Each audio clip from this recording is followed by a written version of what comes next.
Warahmatullahi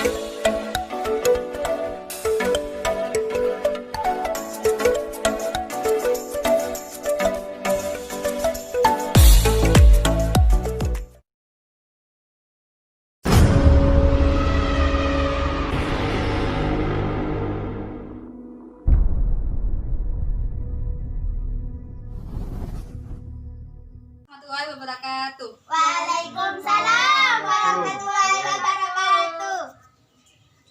And now we're going to learn about narrative text. And firstly, I want to introduce myself. My name is Agustina Nurhaliza. I'm from TBI 1 of UINHAS Jember.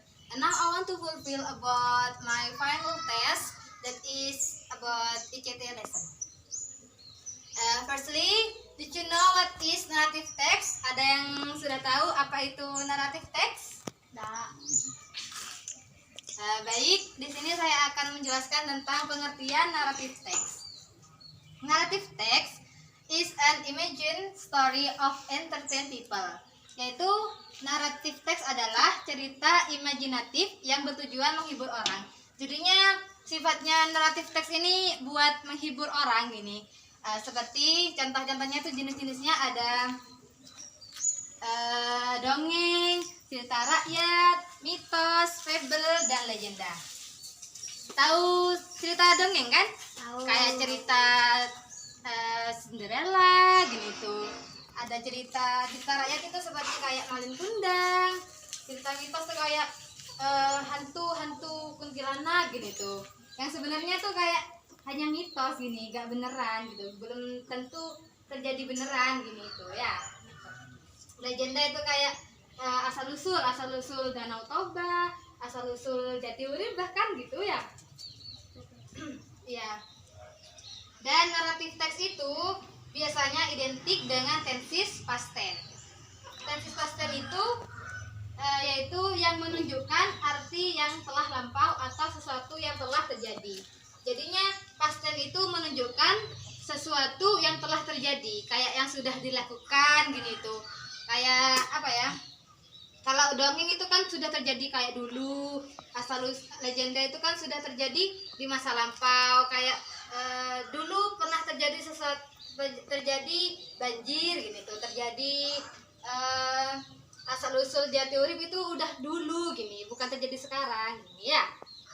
Ngerti sampai di sini? Anyone question so far? Ada yang perlu ditanyakan? Ngerti? Ya ngerti Bu. Terus Aja Bu.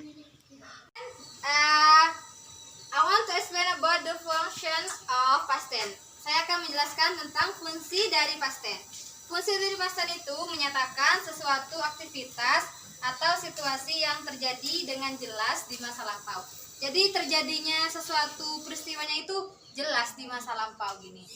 Tidak apa ya? Tidak mitos, tidak opini gini tuh.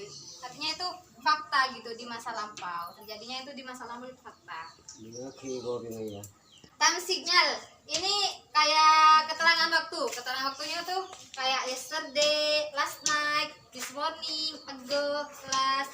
Itu artinya itu kalau yesterday itu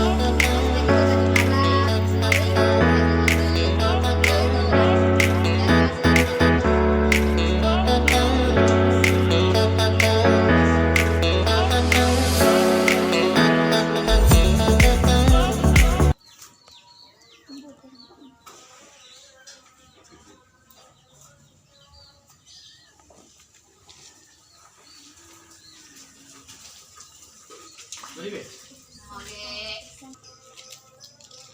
And now I want to explain about the formula of past tense. Formula itu kayak rumusnya past tense. Jadi kalau mau mengerjakan soal tugas itu kalau ada rumusnya kayak rumus matematika gitu tuh, ada tata caranya gitu ya. Yaitu yang positif itu subjek, verb 2, objek. Yang negatif subjek ditambah did not atau didn't, verb 1, objek. Jadinya kalau yang negatif itu bukan verb 2 lagi, tapi verb 1, pakai verb 1 ya. Bedanya ini, kalau yang positif itu ada verb 2 tapi tidak ada did not. Kalau yang negatif ada did not, udah ganti dari yang verb 2 udah ganti ke verb 1 ya. Jangan lupa dikasih objek. Yang interrogatif itu did, subjek, verb 1, objek. Jadinya did-nya itu diganti, gak usah pakai not, tapi did-nya aja. Ada di depan kalau yang interrogatif. Did, subjek, 1, objek. Subjek itu yaitu ini, Ayu, Dewi, she, he, it. Ya. Pokoknya patokannya itu kalau udah subjek itu berarti Ayu, Dewi, she, he, it. Tapi bisa nama orang kayak Rani, Rika, Muzai, dan lain sebagainya. Verb 1 itu kayak ini dah. Verb 1-nya itu eat. Verb 1-nya makan itu eat. Verb 2-nya itu ate. Ini kan verb 2 ya. Berarti apa? Makan berarti eat kan ya? Ya berarti verb 2-nya itu pakai eat. Kalau yang negatif, yang verb 1 ini pakai it, bukan pakai eat. Yang pakai eat ini hanya yang positif ya. Jangan lupa dikasih keterangan waktu. Jadinya kalau mau buat contoh di belakangnya objek ini dikasih keterangan waktu kayak tadi itu udah kayak yesterday, last night, kayak yang udah keterangan waktu yang sudah lampau gini ya. Contohnya itu kayak ini. I ate rice yesterday. Jadinya contohnya itu kayak I ate rice yesterday. Ini kan subjeknya itu I. Terus ate-nya ini kan verb 2 dari makan kan ya. Terus objeknya itu rice. Objek itu kayak sesuatu yang dikerjakan gini. Kayak saya makan nasi. Yang dimakan itu kan nasi. Jadinya objeknya itu nasi gitu ya. Jangan lupa dikasih keterangan waktu, yaitu ini dah, yesterday. Berarti saya telah makan nasi kemarin gitu. Kalau yang negatif ditambah nih subjek, did not, verb 1 sama objek. Jadinya I did not atau didn't eat rice yesterday. Berarti artinya itu sudah saya telah makan lagi, tapi saya tidak makan nasi kemarin gitu ya.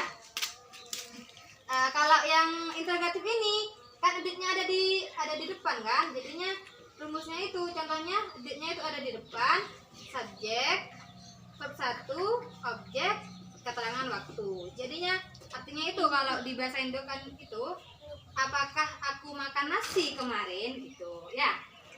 Sampai di sini paham? Ya, baik. Mungkin ada yang mau buat contoh? Satu dari kalian ada yang mau contoh? Ayo coba aja. Taruh langsung ajarin ya.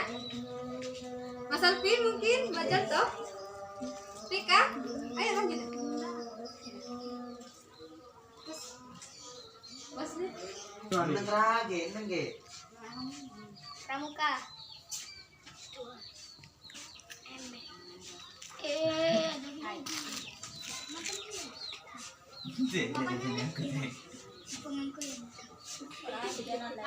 Belajar. Ini mati.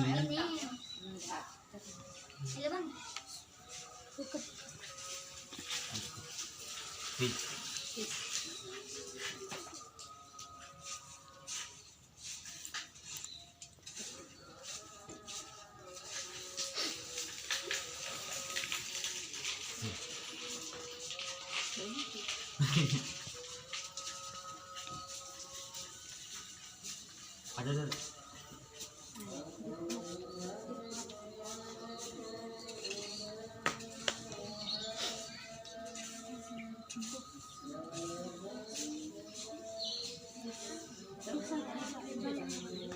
Ada.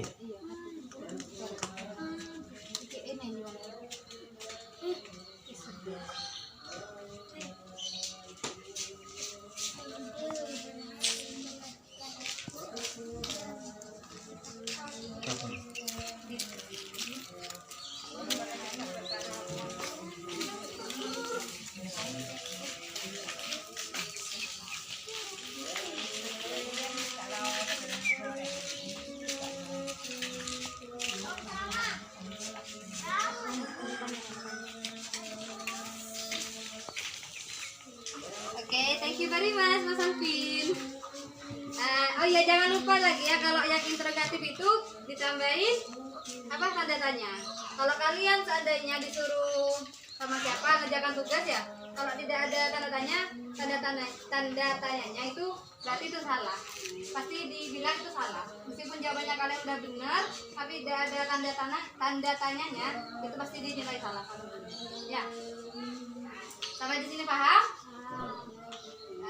I think that's all for my explanation.